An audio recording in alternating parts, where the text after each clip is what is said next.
Well, that was a blockbuster jobs report that we got today. It is Friday, October the 4th, and this morning we received the September payroll report.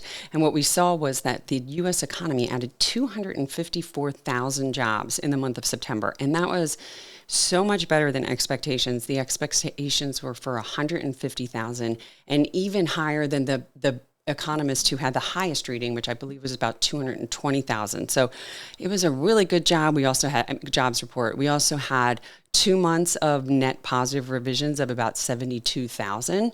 When we go into the details, what we've seen is that the jobs that are still being created are in leisure and hospitality. So it's showing that consumers are still spending. There's need there for that leisure and hospitality, and then also in education and healthcare. The other big surprise was the household employment change. So the household survey, we saw 430,000 additional increase in the household employment survey. That's the best that we've seen since March. And that's the indicator that is how we dictate the unemployment rate. So the unemployment rate ticked a tenth lower to 4.1. But actually, when you go out a couple basis points, it was 4.05. So that's been the second consecutive month we've seen the unemployment rate coming lower. The other things in this report that we look at is the average hourly earnings, and we saw those tick up 0.4. So on a year-over-year basis, earnings were growing 4%. And then when you look at the labor force participation rate, that stayed steady at 62.7%. All around, this was a really solid report, and it's amazing because typically September is the second worst month of the year as far as job creation. But it was a very, very strong report here from the labor market.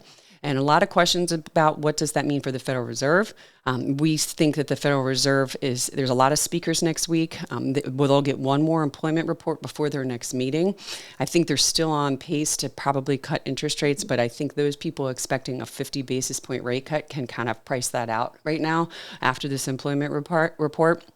Not only was the employment report strong, but remember that average hourly earnings is an inflationary indicator, so it's something that they have to keep an eye on. The other thing is when we go into the next month in October, some of the layoffs we've heard in companies like Boeing, these aren't reported in here. So we might get some volatility around the numbers in the future months as that's being reported. That's all we have today. If you like this, please hit that subscribe button, hit the alarm bell, share this with friends or colleagues. And if you'd like the history or more podcasts, you can go to marketswithmegan.fm. Thank you.